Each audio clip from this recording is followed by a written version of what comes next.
Hello everyone, I am Sonal. Sorry, मेरे background से थोड़ी आवाज़ें आएंगी, प्लीज़ इग्नोर कीजिएगा। जैसा कि आप सभी जानते हैं कि ये टैरो रीडिंग और मैनिफेस्टेशन, इन सब से इंसान तभी जुड़ता है जब कुछ खोया हो, कुछ अच्छा ना चल रहा हो लाइफ में। मेरे साथ भी ऐसा ही रहा है। ऑलमोस्ट 2 साल तक मैं डिप्रेशन में रही हूँ, बट ये स्टोरी इस पर नहीं है, क्योंकि इस पर काम चल रहा है और पूरा यकीन है कि बहुत जल्द इसकी सक्सेस स्टोरी भी मैं आपसे शेयर करूँगी। बट ये बताया इसलिए है कि जिन्हें भी ये प्रॉब्लम हो डिप्रेशन वगैरह की, तो वो ये ना सोचें कि ये क्या हो गया है, ये अरे ये मुझे ही क्यों हो गया है। ये नॉर्मल है और आजकल के लाइफस्टाइल में तो ये बहुत नॉर्मल है, बट लोग शेयर नहीं करते हैं। तो आप ऐसा ना सोचें, ये बाकी नॉर्मल बीमारियों की तरह ही है और ठीक हो जाता है, तो इतना घबराएं नहीं। तो सक्सेस स्टोरी मेरे पास 2 है। पहली है मैनिफेस्टेशन जानने के बाद की सक्सेस स्टोरी। मुझे इसी साल 3 मार्च को मैनिफेस्टेशन का पता चला, जिसके थ्रू पता चला उसके लिए दिल से शुक्रिया।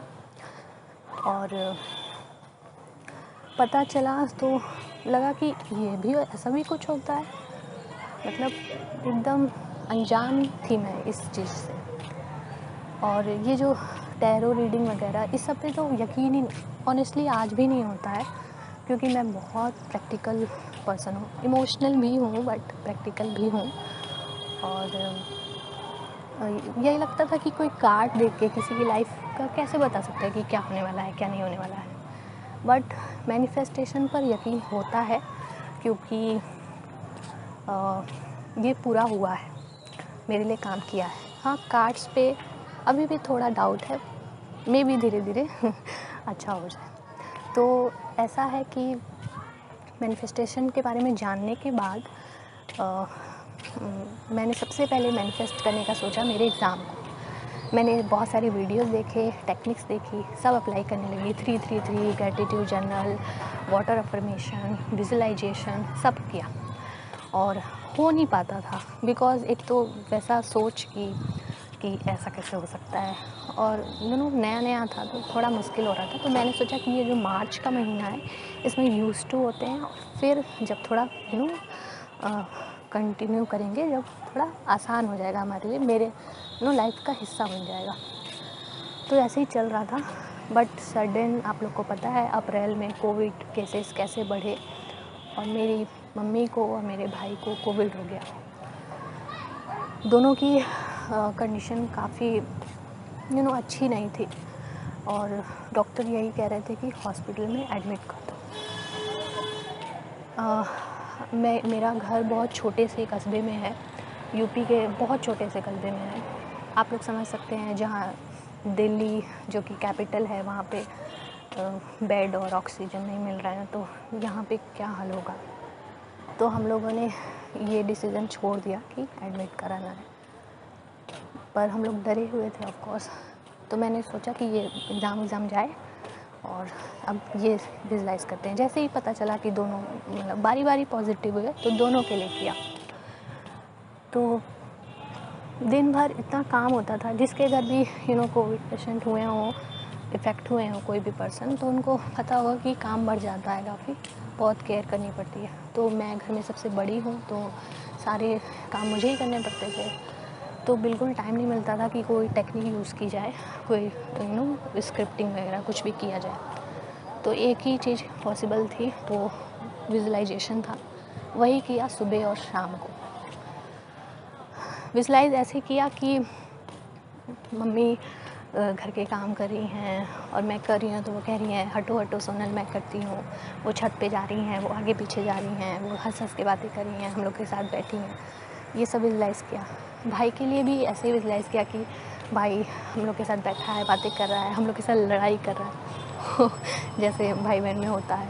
तो ऑफ कोर्स वो ठीक हो जाएगा तो ही लड़ाई करेगा। तो यही सब विजुअलाइज़ किया। मुश्किल हो जा रहा था बहुत, बार बार ख्याल आ रहा था कि अगर नहीं हुआ तो क्या होगा, क्योंकि कभी कुछ ऐसा कि हुआ ही नहीं था लाइफ में। तो बहुत डर लगता था जब भी न्यूज़ देखो, फ़ोन चलाओ तो सीधा इतने लोग पॉजिटिव हो गए, इतने लोग मर गए।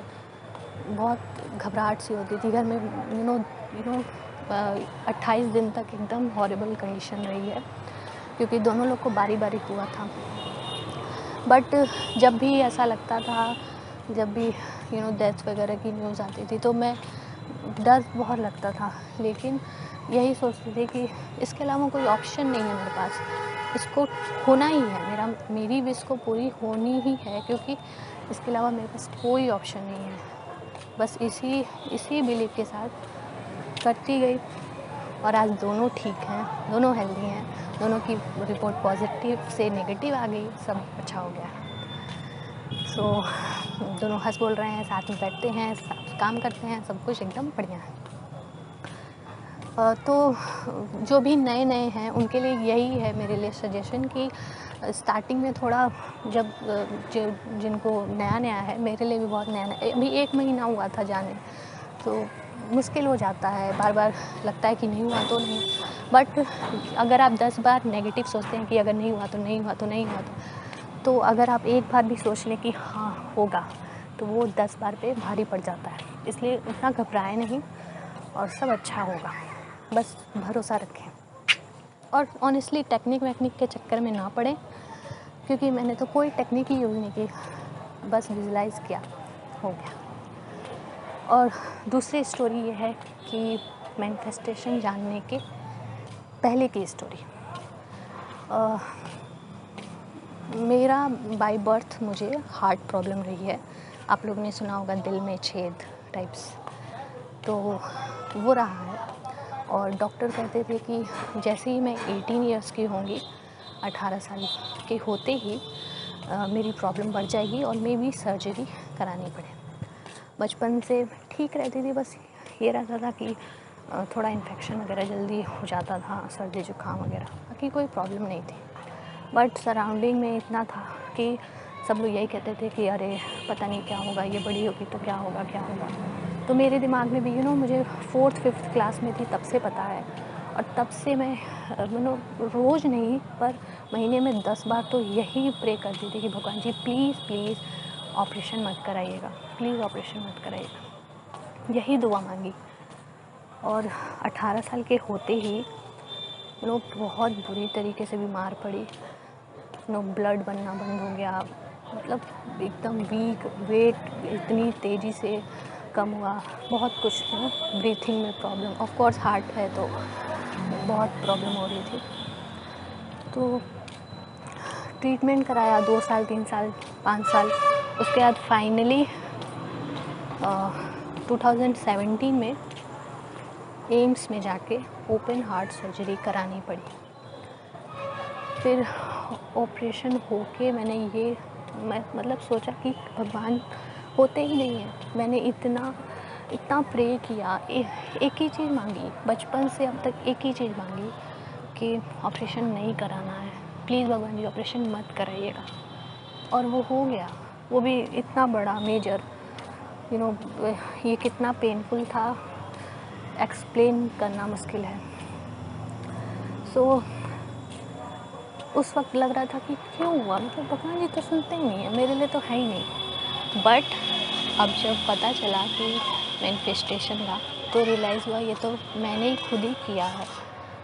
हाँ, डॉक्टर्स ने बोला कि हो सकता है ऑपरेशन कराना पड़े, उनके हिसाब से 60 to 40 चांसेस थे, 60% की ऑपरेशन होगा, 40 चांसेस की ना भी हो। बट मेरे उस थॉट ने, मेरी इस प्रेयर ने उसको 100% कर दिया। शायद तब भी कराना पड़ता, बट शायद ना भी कराना पड़ता। ये आप लोग सोच रहे होंगे इसमें क्या अच्छा है, ये क्यों बता रही है, इतना बुरा क्यों बता रही है। ये इसलिए बता रही हूँ कि आप लोग कभी भी गलत अफवाह मत कीजिएगा। अगर आपको कोई बीमारी है, तबीयत ख़राब है, तो आप ये मत कहिएगा कि भगवान जी या यूनिवर्स ये बीमारी ठीक कर दीजिए। आपकी वो बीमारी बढ़ जाएगी, आपके पास आ जाएगी। आप ये कहिएगा कि भगवान जी मैं ठीक हूँ, मुझे ठीक कर दीजिए, तो आप ठीक हो जाएंगे। अगर आपका रिलेशनशिप ख़राब चल रहा है या आपके हस्बैंड के साथ नहीं बन रही, तो आप ये मत कहिएगा कि भगवान जी मेरा डिवोर्स मत कराइएगा, मेरा डिवोर्स, तो अब डिवोर्स हो जाएगा। सो प्लीज़ प्लीज़ सोच समझ के शब्दों का चयन करें और अपनी दुआएं मांगें। उम्मीद है कि आपको मेरी स्टोरी अच्छी लगी हो। थोड़ी लंबी हो गई है बट आई होप आपको कुछ हेल्प मिले इससे। Thank you.